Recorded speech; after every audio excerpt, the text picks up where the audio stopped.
ओम शांति।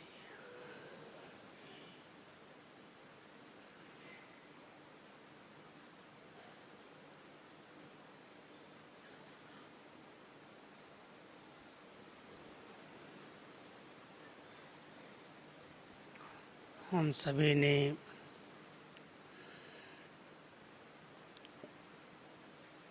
आज बाबा की विशेष बताई हुई ड्रिल का अभ्यास इस इंटरनेशनल योग में किया होगा। सवेरे अव्यक्त बाप दादा की मुरली में अति और अंत की ड्रिल विस्तार में आते सार स्वरूप में स्थित हो जाएं। कितना भी आवाज में आए आवाज से परे चले जाएं। कितना भी रमणीकता में आए सेकंड में गंभीरता में चले जाएं। अति और अंत की ड्रिल बाबा ने आज हम सबको सिखाई। साकार बाबा का मिसाल हम सब ने बाबा के महावाक्यों में सुना, लेकिन इस लास्ट ग्रुप में जब हम सभी बाबा से मिल रहे थे, बाबा के प्यार के सागर की लहरों में सभी खोए हुए थे। बाबा ने उस ड्रिल को प्रैक्टिकल करके दिखाया। बहुत से लोगों के संकल्प चल गए कि अभी अभी बाबा इतना बच्चों के बीच में इतना रमणीकता से इतना प्यार लुटा रहे थे, और जब बच्चों ने गीत गाना शुरू किया तो बाबा को क्या जल्दी थी जो एक सेकंड में ऐसे किया और चला गया। देखा था दृश्य सभी ने। बहुत सारे लोगों ने पूछा ऐसा आज बाबा ने क्यों किया। सभा में भी बहुतों के प्रश्न उठ गए होंगे, क्योंकि वैसे लास्ट समय जब लास्ट सीजन का दिन होता है तो बाबा के साथ बहुत मीठी मीठी रूह रियान होती है। विदाई देने के समय सभी भाई बहनें गीत गाते हैं, कुछ न कुछ बाबा से मीठी मीठी बातें करते हैं। लेकिन ये पहला अवसर हमने देखा 40-42 साल के अव्यक्त पार्ट में, पहला ही ऐसा दिन था जो बाबा दृष्टि देते देते एक सेकंड में फट से चले गए, न्यारे बन गए। क्या ट्रेनिंग दे करके गए। विस्तार में आते, सब कुछ करते, सेवाओं में आते, एक सेकंड में अपने आप को अलग कर लो। इतनी जल्दी सब कुछ समेट लो, एक सेकंड भी नहीं लगा। बाबा को तो देखा सभी ने, सेकंड भी नहीं लगा। और जब तक सोचने लगे सामने बैठे तब तक गुलजार दादी भी आ गई। तो इस बार का पार्ट हम सबको क्या सिखाता है। ऐसे अचानक ही बाबा कहता है सबको उड़ना है, देह से डिटैच हो जाना है। इतनी न्यारी और प्यारी स्थिति बाबा ने कैसे अपनी बनाई, ब्रह्मा बाबा ने। हम बच्चों को तो सिर्फ कहते हैं फॉलो करो, तो हम अपने कार्य व्यवहार में आते कर्म क्षेत्र पर पार्ट बजाते, बीच बीच में ये ड्रिल अवश्य करें। अभी अभी आवाज में आए और अभी अभी आवाज से अलग हो गए। अभी भी कोई बातों के विस्तार में आए।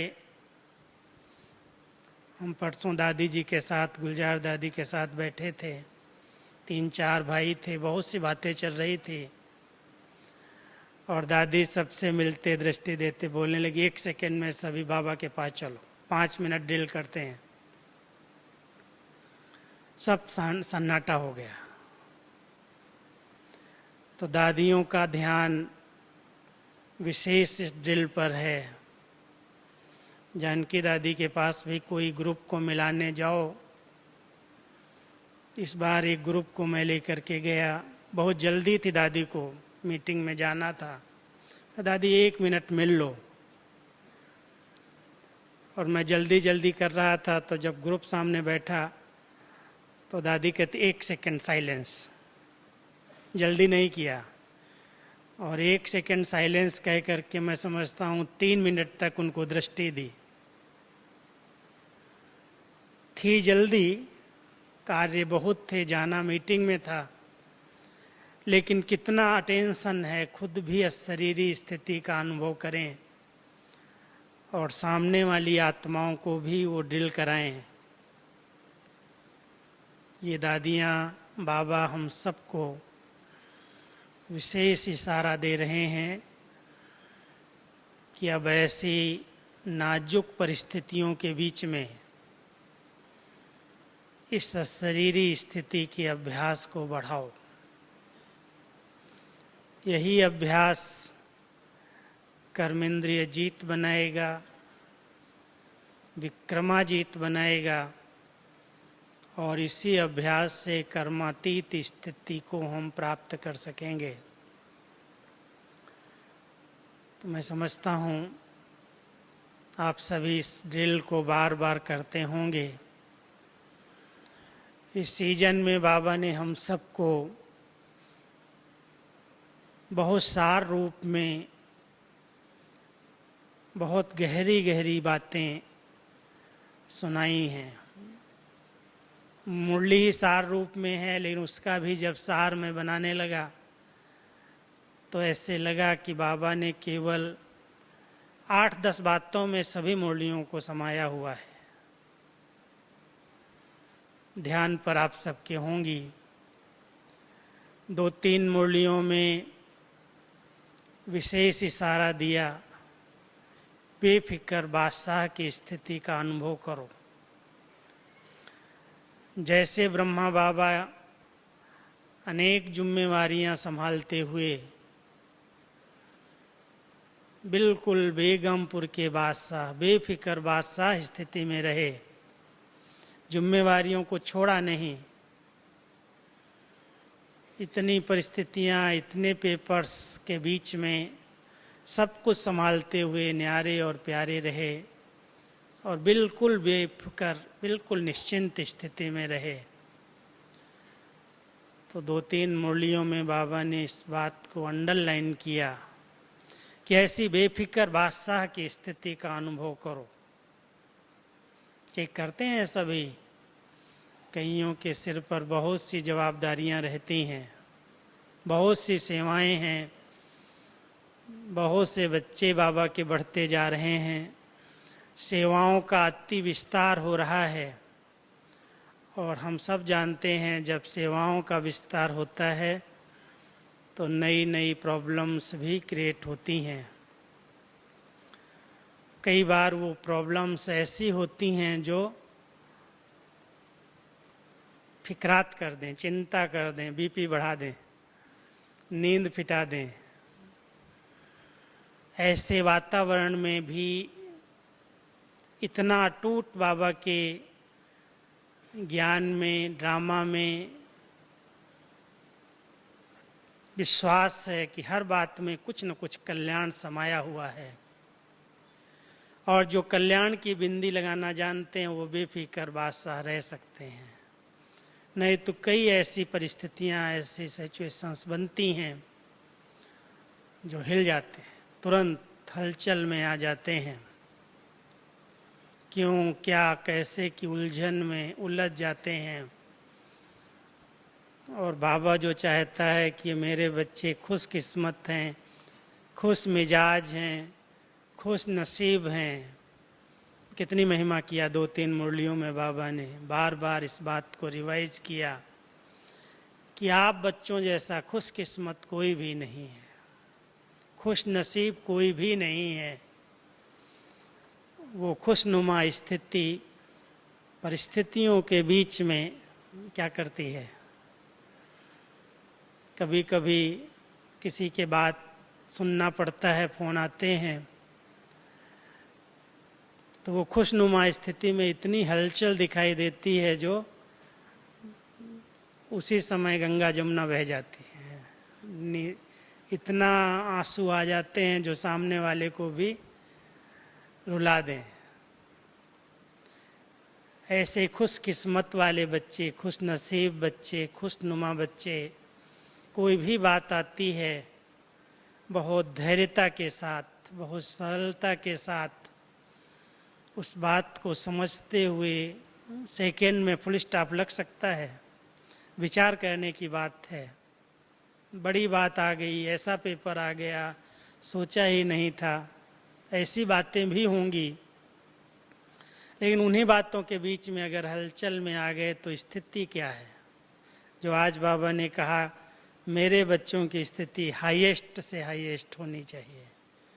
हाईएस्ट और होलीएस्ट की मुरली सुन रहे थे तो श्रेष्ठ पाठधारी, श्रेष्ठ बाप के साथ पाठ बजाने वाले, इतनी ऊंची श्रेष्ठ शान में रहने वाले, इतनी ऊंची श्रेष्ठ स्थिति में ब्राह्मण जीवन में रहने वाली हाईएस्ट आत्माएं छोटी छोटी बातों में इतना लोएस्ट नीचे क्यों आ जाती है?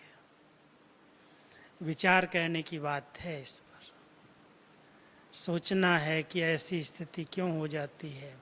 क्या ज्ञान को इतना मनन, इतना चिंतन, इतना इसके गहराई में गए हैं जिसके साथ स्वयं भगवान है, सर्वशक्तिमान है, इतनी ऊंची ज्ञान की समझ दी है, उनके बच्चे छोटी छोटी बातों में हलचल में क्यों आए? विचार करने की बात है, इस पर सोचना। इतनी होलीएस्ट आत्माएं हैं जिनके नयन कमल, मुख कमल, हस्त कमल, पैर कमल, कमल की संज्ञा से बाबा विभूषित करता है। इतनी हाईएस्ट और होलीएस्ट आत्माओं की शान कितनी ऊंची है, कितनी महान है वो।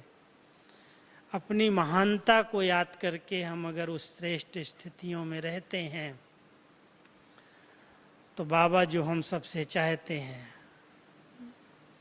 खुशी बांटो और खुशी में रहो, खुशनुमा चेहरा हो, हर्षित मुक्ता आपके चेहरे से दिखाई दे, प्राप्ति संपन्न चेहरा हो, तो 2-3 मुरलियों में बाबा ने ये बात अंडरलाइन कराई है। तीसरी बात आपने ध्यान दी होगी, बाबा हम सबको हर बार समय को समीप लाने की विशेष प्रेरणाएं दे रहे हैं और समय को समीप लाने के लिए ब्रह्मा बाप समान संपन्न और संपूर्ण बनना है। कैसे बाबा बने, इस बात को भी बाबा ने 2-3 मुरलियों में बार बार अंडरलाइन कराई और कहा कि जैसे ब्रह्मा बाबा ने कदम उठाए, उन्हीं कदमों पर कदम रखते हुए 10 पॉइंट्स रिवाइज कराई बाबा ने। याद होगा 2005 में ये पॉइंट्स 10 पॉइंट्स सभी के पास भेजी गई थी मधुबन से, और वही बात इस बार बाबा ने 10 कदम के रूप में रिवाइज की। उसको हमने 2-3 बार इंटरनेट पर भेजा है जिससे याद रहे कि ब्रह्मा बाबा के वो 10 कदम कौन से थे जिनको हम फॉलो करें और बाबा के समान संपन्न बनकर समय को समीप ले आए। समय से भी फास्ट पुरुषार्थ, जो आज बाबा ने कहा टीचर्स समय का इंतजार नहीं करती, समय से भी फास्ट गति का पुरुषार्थ हो, अब नहीं तो कब नहीं। बाबा की मुरली याद होगी। तो हम सब ब्रह्मा बाबा की कदम पर कदम रख करके एक विशेष मुरली बाबा ने चलाई, मन जीत जगत जीत। ये मन मेरा है, इसलिए इसको कैसे जीता जाए। पहले बाबा की मुरलियों में माया जीत जगत जीत बहुत आया है। मन को बच्चे क्या जीतेंगे, इसको जीता थोड़ी जाता है, ये तो साथी है, सहयोगी है। लेकिन इस सीजन में 2-3 वर्षों से बाबा इस बात को अंडरलाइन कर रहे हैं कि ये मन बहुत तूफानी है, बहुत भटकाता है, बहुत प्रकार के संकल्प इसके अंदर आते हैं। आपने आज की मुरली नोट की होगी, 76 में बाबा ने ट्रेनिंग दी थी, जो आज भी वही अंडरलाइन करा रहा है। बहनों ने उत्तर में कहा क्या पुरुषार्थ करना है, तो कह दिया सतो प्रधान बनने का, संपन्न बनने का। बाबा ने कहा ये तो सब कर रहे हैं, लेकिन आपका श्रेष्ठ पुरुषार्थ क्या है। उसमें बाबा ने सिर्फ यही अंडरलाइन कराई, सेकंड भी व्यर्थ न जाए, समर्थ हो, हर संकल्प समर्थ हो। और इस सीजन में विशेष अंडरलाइन कराई, सब खजाने बच्चों के पास हैं, लेकिन सबसे अमूल्य खजाना समय का है। इस समय के खजाने को व्यर्थ नहीं जाने देना। समय कैसे कैसे व्यर्थ जाता है। अगर कोई आत्मा एक छोटी सी भी सूक्ष्म अवज्ञा कर देती है, श्रीमत का उल्लंघन करती है, तो एक छोटी श्रीमत का उल्लंघन करने से कितना समय व्यर्थ जाता है। पहले तो वो समय जिस समय हमने उल्लंघन किया, कोई अवज्ञा की, कोई कर्म या बोल में आए, वो समय व्यर्थ गया। फिर उसके बाद जब महसूस हुआ तो उस महसूसता में समय गया। फिर जब उस महसूसता के बाद हमने उसका पश्चाताप किया तो पश्चाताप में समय गया। और पश्चाताप के बाद अगर उसको चेक करके चेंज करना चाहा तो चेंज करने में भी समय चला गया। एक छोटी सी भूल के पीछे ये अमूल्य समय कितना हमारा व्यर्थ चला जाता है। इसलिए बाबा विशेष अंडरलाइन कराते हैं, बच्चे हर संकल्प, हर बोल, हर कर्म एक तराजू है तुम्हारे सामने। ब्रह्मा बाबा की जीवन कसौटी को हो, तराजू को हो, तौल लो, सोच लो, क्या ये संकल्प बाबा ने किया होगा, क्या ऐसा बोल बाबा ने बोला होगा, या कर्म जो मैं कर रहा हूँ ऐसा ब्रह्मा बाबा करेंगे। या हम आत्माओं को देख करके किसी न किसी कारण से, कोई आत्माओं पर जब नज़र जाती है, ये बड़े से हैं, ये महारथी हैं, ये भी ऐसे करते, ये भी ऐसे करते, ये भी ऐसे, कौन अभी संपन्न बना है। और कई तो ऐसा ऐसा जवाब देते हैं, क्या कहते हैं, एक भाई कहने लगा, भाई साहब पास तो 8 ही होंगे, सबको ही सज़ा खानी पड़ेगी। जब 108 भी कुछ न कुछ सजाएं खाएंगे तो हमारा क्या होगा। इसलिए शायद हमसे तो कोई भूले होना निश्चित ही है, तब तो सज़ा मिलेगी। तो कई बार हम बाबा की मुरलियों की ऐसी बातें अपने लिए पुरुषार्थहीनता के लिए, इसको बाबा कहता अलबेलेपन की भाषा। अलबेलेपन में भी ऐसे शब्द न निकलें। हम सब रेस के घोड़े हैं, रेस कर रहे हैं, और सबके सामने मंजिल है संपन्नता और संपूर्णता की। इसलिए रेस के घोड़ों को दादी जानकी ने भी अभी लास्ट में यही क्लास में कहा था कि वो एक दूसरे को टक्कर नहीं लगाते हैं और इधर उधर भी नहीं देखते, क्योंकि उनको सबसे पहले पहुंचना है। तो रेस में हम सबको कोई को टक्कर भी नहीं लगानी है आगे बढ़ने के लिए, अपने रास्ते पर चलते हुए। और साइड सीन न देख करके कोई कुछ भी कर रहे हैं, कुछ भी हो रहा है, उनके हिसाब किताब, उनके संस्कार, उनके कर्म के खाते वो जाने। लेकिन मुझे अगर मंजिल पर पहुंचना है, सही दिशा में चलते हुए संपन्न और संपूर्ण बनना है, तो कोई को भी देखना नहीं। और जब ऐसा लक्ष्य रख करके हम कोई गति से तीव्रता का पुरुषार्थ करते हैं और बाबा पुरुषार्थ भी कोई खास अंडरलाइन और कोई बातों का नहीं कराते हैं, केवल 4-5 बातें ध्यान पर रहें तो बहुत सहज एक सर्टिफिकेट जिसकी जरूरत है हर ब्राह्मण आत्मा को, चाहे आंतरिक प्रसन्नता के लिए, चाहे श्रेष्ठ कर्मों की प्रारब्ध के लिए, चाहे तपस्या के लिए, चाहे ब्राह्मण कुल की शान के लिए, एक ही सर्टिफिकेट हर ब्राह्मण आत्मा के पास होना चाहिए। कौन सा? संतुष्ट मणि का।